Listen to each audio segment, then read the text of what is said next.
It's Charter California Edition. I'm Brad Pomerance. Glad you're with us today. We are joined by Adam Hale, member of the Board of Supervisors in San Luis Obispo County. And you may have heard, sir, that in Siskiyou County there was a vote to secede from the state of California. One of the main reasons there was that vote is because of water. Right. There is no doubt that water continues to populate the minds of Californians left, right, and center. We have that issue right here in San Luis Obispo. Talk to us about the Paso Robles area, which, by the way, made the front page of the Los Angeles Times. Yeah. Talk to us. Well, you know, the Paso water basin is in really, it's in trouble, and it's in steep decline, and we're seeing hundreds of rural homeowners have their wells. They all live off of wells, and their wells have been going dry, and they are greatly concerned. And we know from our own studies over the years that there's definitely been a steep decline. And why is this happening? Has Paso changed in terms of its footprint, the types of businesses and the types of residents who are there?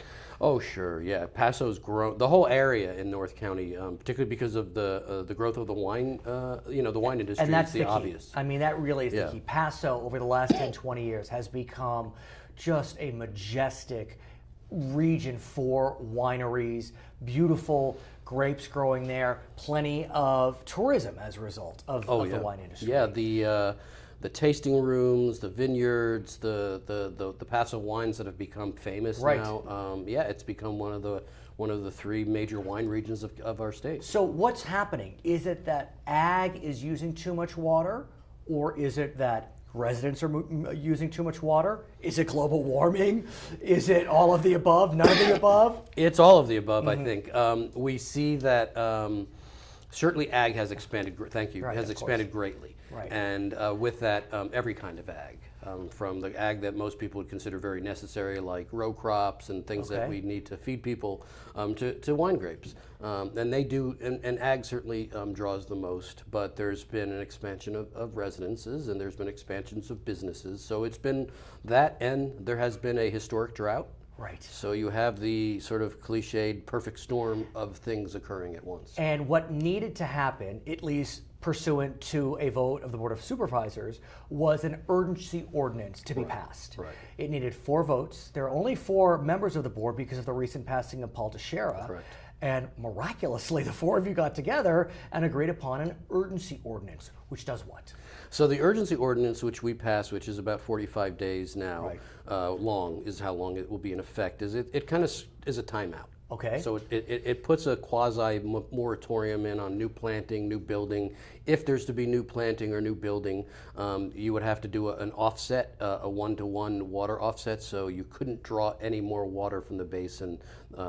You'd have to offset it somehow. For instance, if you were replacing a crop, you'd have to replace it with a less water-intensive crop to do that. If you were building something, you'd have to put in, not only in that home, but probably a few other homes, water-saving features that could show that you're saving enough water for the water that you're using.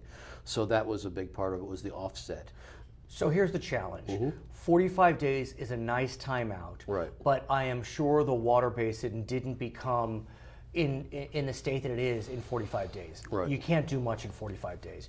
We need, presumably, to have the ordinance move beyond that period. Right. So where do we go from here? Well, we will have another vote at the end of that, or just before the end of that time, that 45-day time, and that will be to look at it for a 2-year period. And really what needs to be done, and I think we do need that 2-year timeout, what needs to be done is not just to stop over pumping the basin, which is really what that's about, but also to bring everybody together to start looking at the long-term solution. And let's talk more about that when we come back. For our viewers on HLN, thank you for joining us. For our other viewers, we'll be right back. So, Mr. Hill, I want to continue on this conversation and talk about that 2-year period, because clearly you got to get this right. I've seen the maps, and the maps are daunting. Right. You mean, you see, I think the maps are in red, and there's red everywhere. Yeah, the red zones are the areas where we have seen precipitous declines, Right. where you're seeing wells going dry, essentially, or people having to continually go deeper. Right. So we're mining water. We're literally mining water from the lowest parts of the basin, which at some point can be a water quality issue. So we have gotten a letter from the water, the Water Quality Board about the dangers of not protecting it. So there's a lot of things at play here. I think a lot rests on making a good decision for the short term and the long term, without a doubt. What about recharge? Which means to literally flood the basin. Mm-hmm. That, I think that one of the long-term solutions will have to be to bring supplemental water in. We will have some wet years going forward, but predictions also show with climate change we're going to see more of this kind of unpredictable pattern. So you'll see long droughts. You might see some El Nino years that will help recharge it. Hopefully La Nina, that would be better. Right. We'd like the most rain we could possibly get, but we're certainly beyond any short-term recharging. There are other ways to do it, though. What about looking at Lake Nacimiento? I understand that is in San Luis County, yet Monterey County. It's sort of right there on the border. Right. So we're going to look at everything from state water to Nasi water to Lake Nacimiento water to how we can bring supplemental water into the basin or into the users of the basin as a way to not continue to pump on the basin. And recharges could be anything from obviously getting better weather to looking at some possibilities of capital projects. People talk about desal, people talk about water recycling, which I'm probably thinking sounds more likely than a desal thing, considering where we're located up inland in the coast. But some kind of capital project was probably going to be called for at some point. What's most interesting about this scenario is that often folks complain that individuals impacted by governmental decisions don't get involved. Right. They sure got involved this time. Oh, yeah. I understand that at the meeting where the urgency ordinance was being considered, that meeting lasted 11 hours, in large part because there was so much public comment. Yeah. Which in some ways is inspiring. I would honestly say that we would not have gotten to the decision we got to if it weren't for the public's continual outcry, because they were, and they're anxious, they're scared, they're worried about the future of their homes, and they have not shied away from continuing to let us know. Our local media, you mentioned we're seeing state media and now even some national media paying attention, but our local media has been good about putting a lot of focus on this, and so I think the combination of factors made it hard to do nothing. Now, obviously, the folks that appear at these meetings may or may not reflect the overall community viewpoint. Right. That being said, over the several hours where public comment was offered, did you have a sense of the tide turning one way or the other amongst the speakers, the public? I was heartened by the fact that some of the people in the wine industry said that they did support an ordinance, which they hadn't before. So there were some people, including some of the bigger winemakers that were known, that said, we do agree that it's time. And so that made me feel like, okay, we have a chance. And it really took a while. We had quite a lot of deliberations, and our North County supervisors obviously are probably had the most pressure on them. Sure. And I think myself and Supervisor Bruce Gibson had already been pushing for this ordinance for a few months now, quite frankly. So it was hard for them, but at the end of it, at the very end, we got to the place we needed to be. Let me ask you, as you know, there has been a proposal for a water bond to be on the California state ballot. Now, for 4 or 5 years, it appears it may be on the ballot in November 2014. Any money in there to help the Paso scenario, or at this stage, the county's going at it alone? Well, we will probably have to do both. Look at we have lobbyists for the state, we have lobbyists for the Fed, so we're going to look at every possible avenue to help us solve this problem. But it's going to take a while, and if we're going to avoid adjudication, which is something that's going to be decided by lawyers, and explain what that means. Unfortunately, what we've seen in a lot of places, including in our own county, is when we can't get an agreement on how to manage water demand, it goes to the courts, and eventually there's a special master that's appointed who will oversee how the allotments will be parceled out. And we know what happened with California prisons when the courts got involved. It can be a little messy. It's always messy. His name is Adam Hill. He is a member of the Board of Supervisors in San Luis County. When we come back, we'll be speaking with one of his colleagues, Debbie Arnold, get her sense on the situation in Paso Robles. I'm Brad Pomerance. This is Charter California Edition. What percentage of California's water comes from groundwater? 15%, 30%, 40%, or 50%?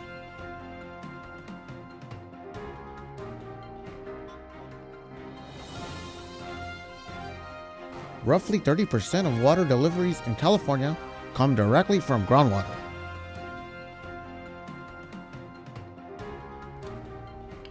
Welcome back. It's Charter California edition. We are now joined by Debbie Arnold, also a supervisor in San Luis Obispo County.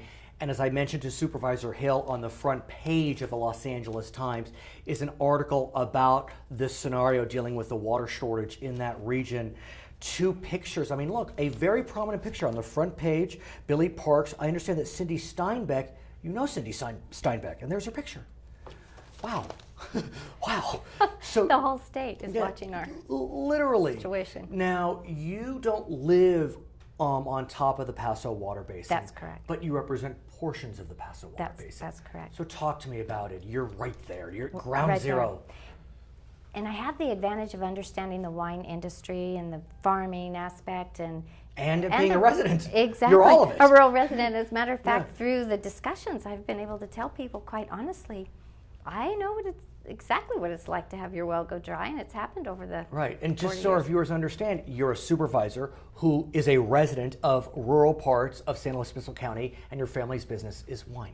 Well, farming and yeah, but most recently, like a lot of other generational families, including the Steinbeck, right. We do have a small vineyard, and we are out of the basin, so we don't have the issues that are going on inside the basin with the dry wells. But it's. I can only imagine, Supervisor Arnold, your ear must be being chattered off like there's no tomorrow. There was a lot of input from constituents. Right. But what happens with a quick, fast-moving urgency ordinance is it goes very quickly. Right. And I was telling you earlier, I worried that many people don't even understand that this has been passed and what it means, and they won't until they go to try to do something on their property. But what's most interesting is that the ordinance needed 4 votes. There are only 4 members right now, as I mentioned with Mr. Hill, and all 4 of you came together. We did. That does say a lot. I mean, it really does. I mean, this is a board that's seen right now as 2 members more to the left, 2 members more to the right, and the fact that the 4 of you came together suggests a nice, I'll call it a bipartisan consensus, at least on the urgency side. Only 45 days. It's true, and I think myself, being very considerate of property rights, I had a difficult time with some of the portions of the ordinance because I thought we were rushing to a judgment without knowing a lot about what we were doing. We didn't have any economic data. We didn't know how many parcels would be affecting how many property owners. We didn't know what kind of economic impact. But did it matter to you in the end that it was only 45 days? Did that make that vote more palatable? The fact that it was a temporary look, but what needs to happen now is we need to do something in our 45 days. We need to investigate if it's truly a timeout to see what can be done, and to solve the problem we need to get busy. And let's talk about that, because 45 days is a mere month and a half. Right. This problem didn't surface in a month and a half, it surfaced over several years. Correct. So is that even enough time to collect the data, the science that you need? What will be helpful is the county has a consultant studying now, and they'll have a lot more updated data. We've been in 2 years of drought. That will be coming out this fall. Okay. So within a couple of months, we'll know a lot more. The computer modeling now should be interesting because they can actually tell you with their software what kind of scenarios, where in the basin would be the most efficient place to recharge. So if you're going to be able to put some water from Nacimiento or where can you put it so that it'll do some good and actually percolate into the basin? And I want to talk more about future options, because ultimately, like you said, there's no question this needs a long-term solution. It does. For our viewers on HLN, we thank you for joining us. For our other viewers, we'll be right back with Supervisor Debbie Arnold. So, Supervisor, you mentioned Lake Nacimiento, and yes. I spoke with Supervisor Hill about that and the question of recharge, yes. which is literally flooding the basin. That's but one possibility. What are the other possibilities that you are hoping can come forth in such a way that it may be a resolution that works? Well, it would have to be supplemental water in some form or another, and I know statewide we're having a difficult time with our supply and demand, but we somehow need to wean the North County off of pumping out of the ground. Right. And so that will be the challenge. But you know that we can do this, and it's just a matter of will now to get it done. And we just need to make sure that we're working together to do it. I mean, it's hard though. I mean, as you said, North County is used to, I mean, in some ways it's bucolic, the whole idea that you live off the water that's under your land, you have your own wells. I mean, look, here's a picture of a well. You have a well on your land. There's something very Western about that. Yeah, it'll be interesting. We have to get more efficient. If we're going to continue to demand water, we need to bring it, or we What about need recycling? Recycling is another option, and the city of Paso Robles is coming up with their new supply of Nacimiento water, and then there's the potential for more efficient recycling there of the wastewater. Now, as I understand it, does the region get any state water? State water really wasn't utilized. Yes. Back in the day, there was a fear in this county, just about the time the pipeline was coming through Yes. for state water. That was In kind the of 80s, the was it? 80s, 90s? peak of Right. the people in this county worrying about their beautiful county being, paved over. Right. So most communities just said no thank you to the state water. And consequently, we get 25,000 acre feet dependably of Right. state water each year, but we sell most of it to other counties and Can other you places. take it back? We don't have the infrastructure to really utilize it all, but we can.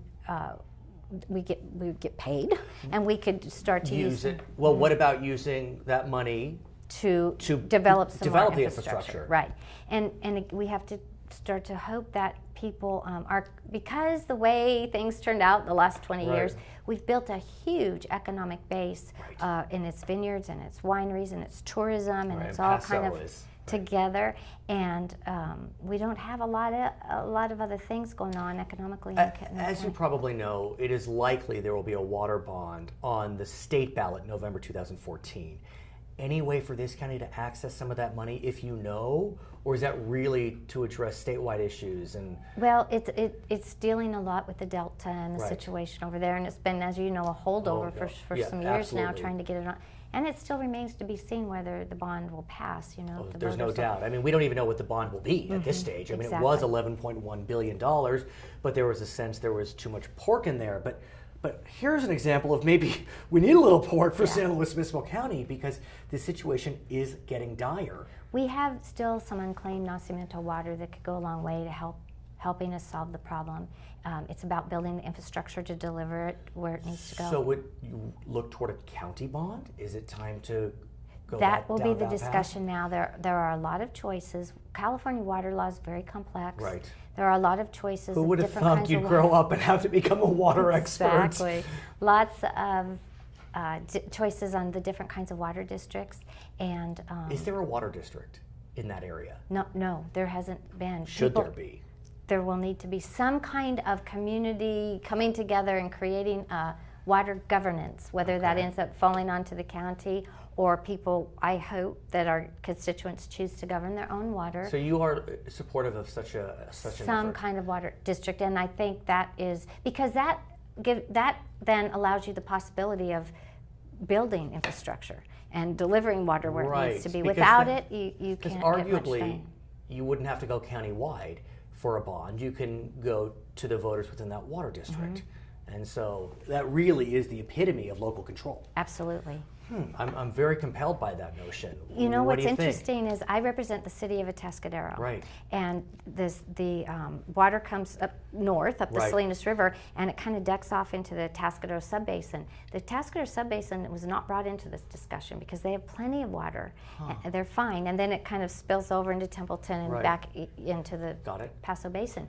Well, 100 years ago, when the Atascadero was first just a Right. colony, E.G. Lewis comes to, Right. buys a ranch, grids Done. it up, Right. sells the parcels, but he took all the water rights off the parcels. So 100 years ago, if you bought a parcel, Right. you owned shares in the privately owned Atascadero Maybe Mutual we should Water look Company. there. Okay, her name Great is option. Debbie Arnold. When we come back, we're going to be speaking with Scott Lay. He's a political columnist out of Sacramento on Brad Pomerance. It's Charter California Edition. In a drought year, what percentage of California's water deliveries can come from groundwater? 35%, 45%, 55%, or 65%. In an average year, groundwater accounts for 25 to 40% of California's water supply, but can reach 65% in a drought year. It's California Edition. I'm Brad Pomerance, coming to you from the state's capital, Sacramento. We are joined by Scott Lay. If you cover politics, if you love politics, you surely know his publication called The Nooner. It has exploded onto the political scene in Sacramento. It is the go-to place for political information and gossip, and I don't mean that pejoratively.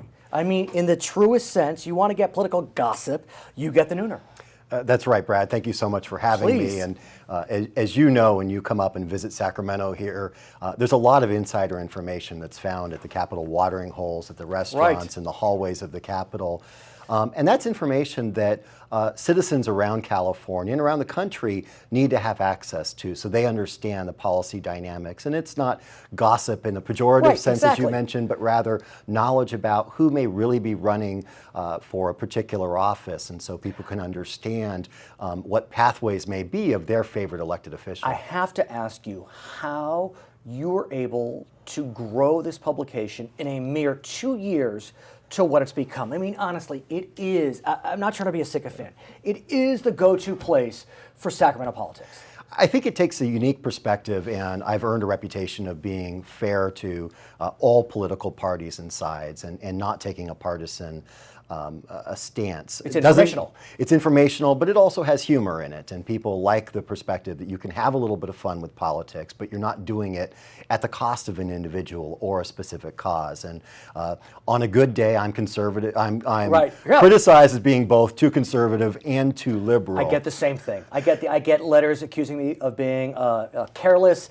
and heartless conservative, and letters saying that I'm a raging liberal. So I hear you loud and clear. I want to talk about some races that are coming up, and that's what we'll be doing over the next several minutes.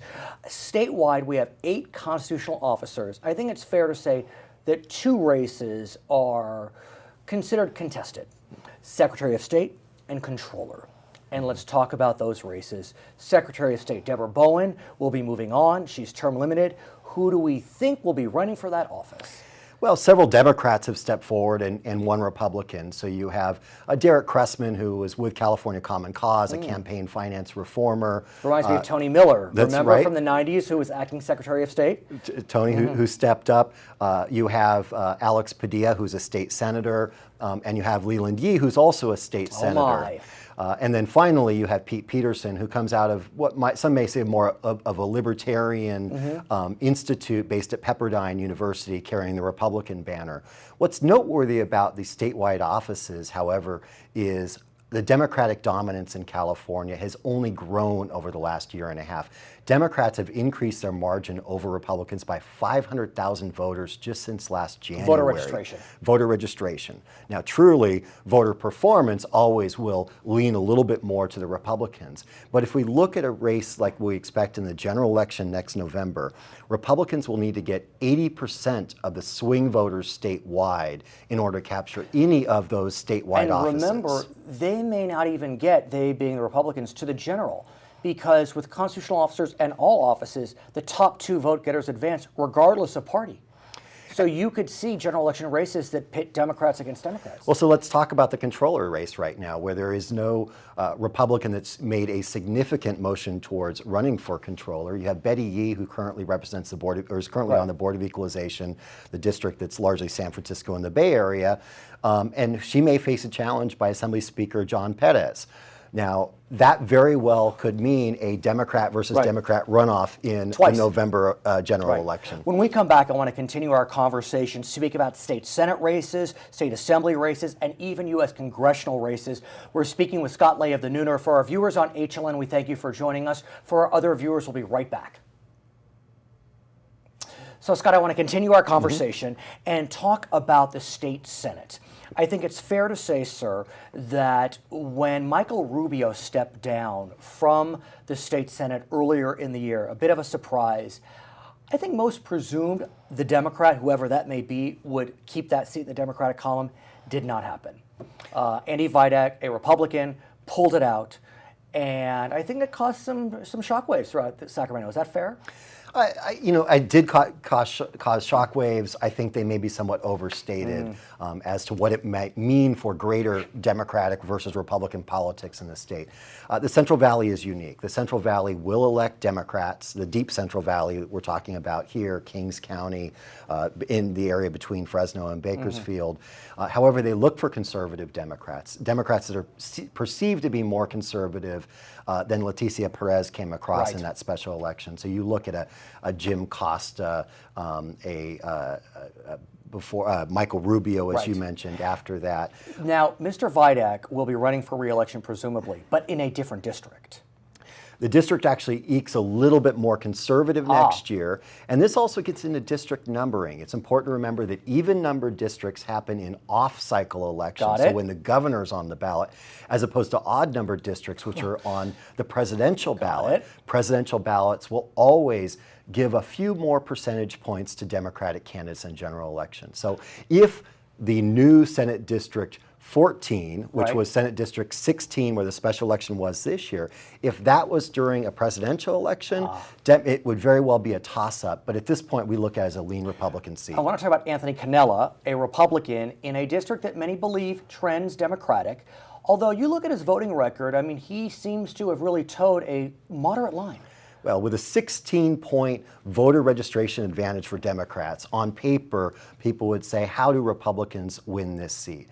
You have to understand a couple of things. One is only certain types of Democrats can persuade all of those Democrats to stay with them and get them to turn out, as well as pull over the swing voters. Also, remember that Anthony Cannella's dad, Sal Cannella, was a Democratic legislator. Anthony Cannella has called for immigration reform, has certainly frustrated some people within his own caucus, but makes it a very difficult district for Democrats to pick up. But Democrats have to pick up have to win either one of two seats currently held by Republicans or hold on to a difficult Orange County seat in order to maintain the supermajority of 27 votes in the state Senate. And that's the Lou Correa seat, and we'll talk about that the next time you come on the program, because I want to get to some other races, which is in the Assembly. Assemblymember Steve Fox won in an upset like none other. He found out he was going to be an Assembly member less than 24 hours before swearing in. Talk about that seat. Well, this is a seat that, I was hearing from activists in the Antelope Valley, Lancaster, Palmdale, that said, hey, we've got something going on here. Pay attention to our seat. And like most insiders in Sacramento, I said, yeah, we hear from activists all the time.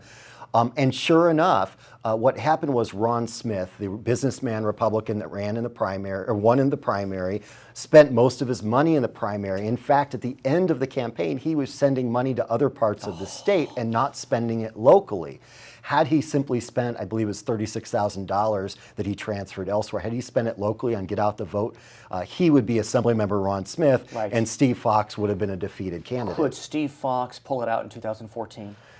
Since Republicans haven't identified a candidate yet, maybe Steve Fox very well could. And it's important to recognize that we're now stretching from Ventura, possibly through the Santa Clarita Valley in the next 10 years, all the way out in the Antelope Valley as a new Democratic territory. I see. So it could happen. Let's jump to Congress. We'll talk about the Orange County race, hopefully the next time you come back with Sharon Quirk-Silva. I think it's fair to say that under your analysis, about 8 seats to talk about. Is that fair? You have the Denham seat and the Valadeo seat. You have Gary Miller, Raul Ruiz, and Scott Peters, Almy Barra, and Julia Brownlee. Right, and 3 of those are definitely toss-up seats. You have the 31st Congressional District in Riverside County, where Gary Miller was fortunate because of the top 2 election, ended up not having to face a Democrat last November, who almost certainly would have won. 3-way tough Democratic primary. The question of that primary between Pete Aguilar, Joe Baca, and Eloise Gomez-Reyes, depending on how bloody and costly that is, will determine whether or not Gary Miller can hold on to that seat. Do you think Scott Peters may have dodged a bullet as a result of the San Diego resignation of its mayor? Certainly on 2 fronts. Number 1, Carl DeMeo may indeed run for mayor in the special election. Whether he wins or not, that would hurt him in the congressional next year. Secondly, there's a lot of mud being thrown around right now in anticipation of that possible bid. His name is Scott Lay. He publishes the Nooner at aroundthecapital.com/Nooner. I'm Brad Pomerance. It's California Edition.